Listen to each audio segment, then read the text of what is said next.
బులెటిన్లో మరో breaking news చూస్తున్నాం. లావణ్య రాజ్ తరుణ్ కేసులో కీలక ట్విస్ట్ చోటు చేసుకుంటున్నాయి. నార్సింగ్ పోలీసులు ఈ ఇష్యూపై చాలా సీరియస్ గా వ్యవహరిస్తున్నారు. రాజ్ తరుణ్ తో పాటు మరో ఇద్దరిపై కేసు నమోదు చేశారు. A1 గా రాజ్ తరుణ్, A2 గా మాల్వి మల్హోత్రాను చేర్చారు పోలీసులు.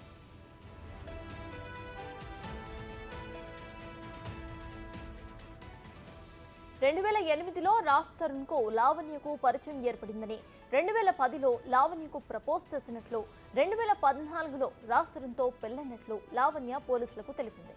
రాజ్ తరుణ్ తన కుటుంబాన్ని అన్ని విధాలుగా వాడుకున్నాడని, ఆయన్ను అన్ని విషయాల్లో కూడా ఆదుకున్నామని పోలీసులకు లావణ్య చెప్పినట్లు తెలుస్తోంది.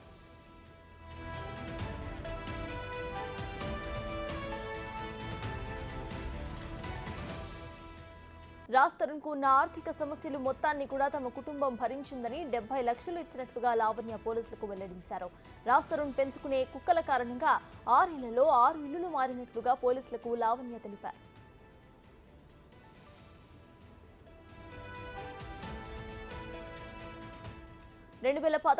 తాను గర్భవతి అయినట్లు లావణ్య పోలీసులకు చెప్పారు. 2వ నెలలో తనకు అబార్షన్ చేయించారని చెప్పారు. అప్పటి హాస్పిటల్ బిల్స్ అన్ని కూడా రాజ్ తరుణ్ చెల్లించారని చెప్పింది. అయితే జనవరిలో తాను యుఎస్ నుంచి తిరిగి వచ్చినట్లు, సికింద్రాబాద్ రైల్వే స్టేషన్లో తనను పోలీసులు అరెస్ట్ చేసినట్లుగా పోలీసులకు వెల్లడించారు. అప్పట్లో తనపై డ్రగ్స్ కేసు ఉందంటూ తనపై తప్పుడు ఆరోపణలతో రిమాండ్కు తరలించారని చెప్పారు. 45 రోజులు జైల్లో ఉన్నట్లు కూడా లావణ్య చెప్పారు. రాజ్ తరుణ్ తో పాటు మాల్వి మల్హోత్రా ఇద్దరూ కలిసి తనను ఇరికించారని లావణ్య ఆరోపిస్తున్నారు. అయితే ప్రేమ, పెళ్లి పేరుతో మోసం చేసినందున రాజ్ తరుణ్ పై చర్యలు తీసుకోవాలని తన ఫిర్యాదులో పేర్కొన్నారు లావణ్య. తనను చంపేస్తారని బెదిరిస్తున్నారని, మాల్వితో పాటు ఆమె సోదరుడిపై చర్యలు తీసుకోవాలని లావణ్య పోలీసులకు ఫిర్యాదు చేశారు. లావణ్య కంప్లైంట్ తో పోలీసులు ముగ్గురిపై కేసు నమోదు చేశారు.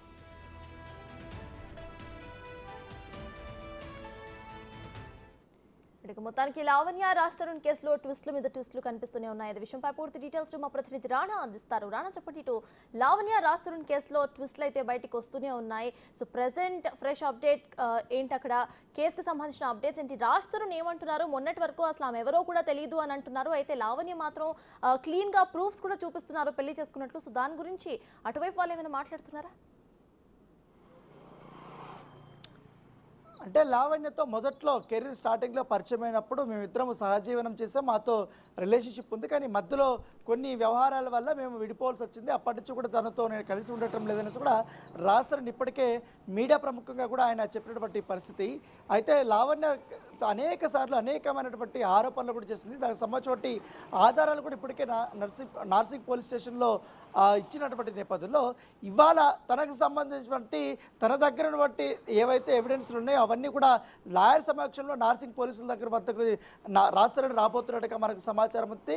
ఇప్పటికే లాయర్లతో 3 రోజుల పాటు కూడా ఆయన చర్చలు జరిపారు. చర్చలు జరిపిన తర్వాత లావణ్య చేసినటువంటి ఆరోపణలపైన కూడా ఆయన పూర్తి స్థాయిలో వివరణ ఇవ్వాలన్న ఉద్దేశంతో పోలీసులు పిలిచే లోపే తానే వెళ్ళి పోలీస్ స్టేషన్కి వెళ్ళి వివరణ ఇవ్వడానికి, పైగా ఆయన కూడా కంప్లైంట్ ఇవ్వడానికి ముందుకు వెళ్తున్నట్టుగా మనకు సమాచారం. దాని దగ్గర కానీ ఇవ్వాలి కానీ రేపు కానీ రాజ్ తరుణ్ నార్సింగ్ పోలీసులకు వచ్చి కంప్లైంట్ ఇవ్వబోతున్నట్టుగా సమాచారం ఉంది. వీటిపైన వివరణలు కూడా కోరే అవకాశం ఉన్నట్టుగా మనకు సమాచారం ఉంది. వివరణ ఇచ్చే అవకాశం ఉన్నట్టుగా మనకు సమాచారం ఉంది. అయితే ఎఫ్ఐఆర్లో 3 పేర్లు కూడా చేర్చారు కాబట్టి మాల్వి మల్హోత్రా, మయాంక్ మల్హోత్రా, సో వారిని కూడా విచారణకు పిలిపించే అవకాశం ఉన్నట్టుగా మనకు సమాచారం ఉంది.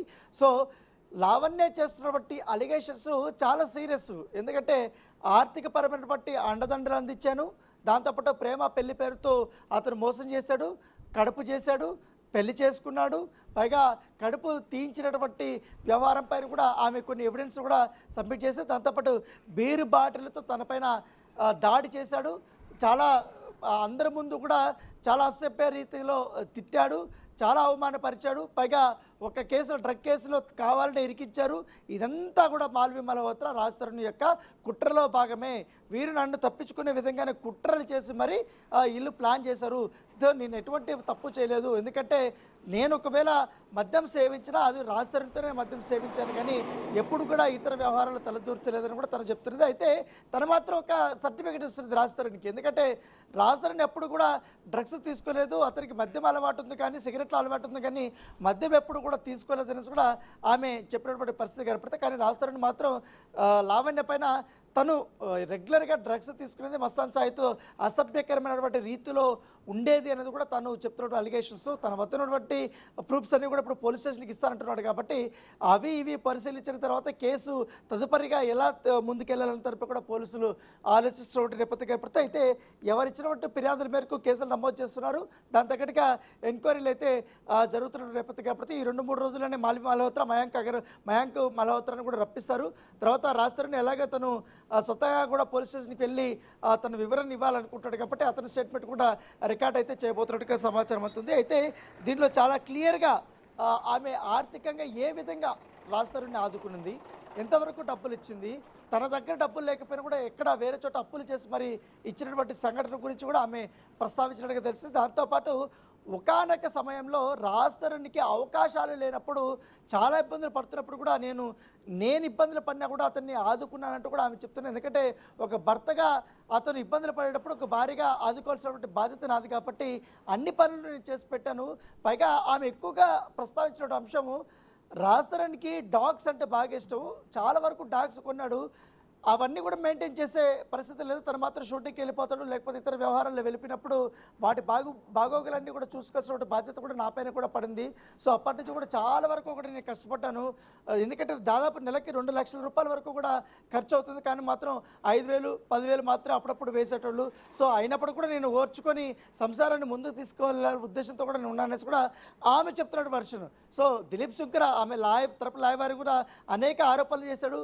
కడుపుకు సంబంధించి కానీ లేకపోతే మాల్వి మల్హోత్రాను బట్టి ఇల్లీగల్ ఎఫ్ఐఆర్ గురించి కూడా కొన్ని ఆధారాలు, ఆ కాల్ రికార్డ్స్, దాంతోపాటు వీళ్ళిద్దరికీ పెళ్ళైనటువంటి అంశాలు, అతను రాజ్ తరుణ్ మన ఇద్దరం ఇంకా విడాకులు తీసుకున్నాం, నీకు 15 కోట్ల రూపాయల వరకు కూడా సెటిల్మెంట్ చేస్తారని కూడా చెప్పడము, అలాంటి చార్ట్స్ కూడా ఉన్నాయనేసి కూడా వారు చెప్తున్న నేపథ్యంలో ఎవరు చెప్తున్నది నిజం, ఎవరు చెప్తున్నది అబద్ధం అనేది ఎవిడెన్స్లన్నీ కూడా సబ్మిట్ చేసిన తర్వాత వీళ్ళు కూడా ఎంక్వైరీ చేసిన తర్వాత బయటపడుతుంది. కంపల్సరీ ఈ కేసులో మాత్రం రాజ్ తరుణ్కి అయితే ఉచ్చు బిగుస్తుంది అనేసి కూడా మనం భావించాల్సి ఉంటుంది. ఇదే అంశాన్ని కూడా లాయర్లు కూడా చెప్తున్నారు.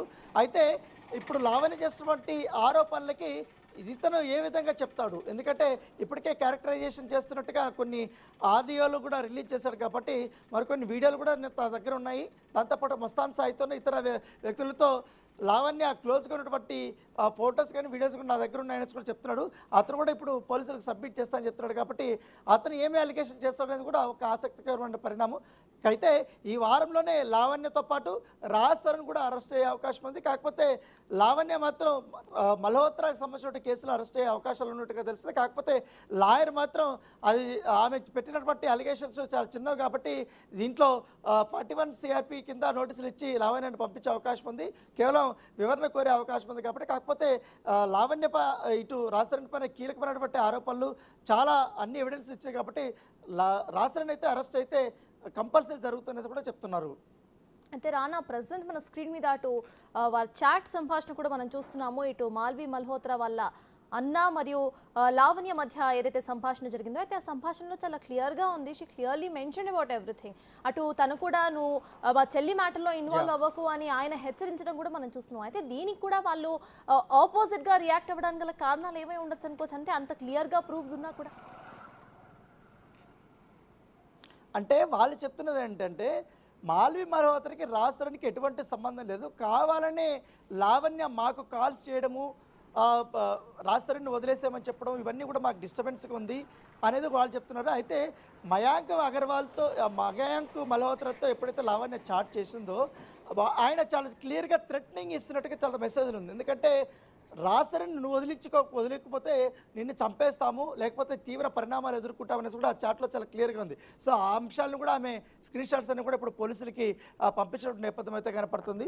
సో వారు చెప్తున్నటువంటి అంశాలంతా కూడా బేస్లెస్. ఎందుకంటే నన్ను తిట్టారు కాబట్టి నేను కంపల్సరీ మా ఆయనతో ఎఫ్ఐఆర్ పెట్టింది కాబట్టి నేను కంపల్సరీ రియాక్ట్ అవుతున్నాను, అందుకే నేను ఫోన్లు చేశాను అనేది కూడా ఆమె లావణ్య చెప్తున్నటువంటి అంశాలు. సో ఇవన్నీ కూడా పోలీసులు పరిశీలించిన తర్వాత విచారణ చేసిన తర్వాత నిజానిజాలు అనేది బయటపడతాయి. ఎగ్జాక్ట్లీ. Thank you Rana.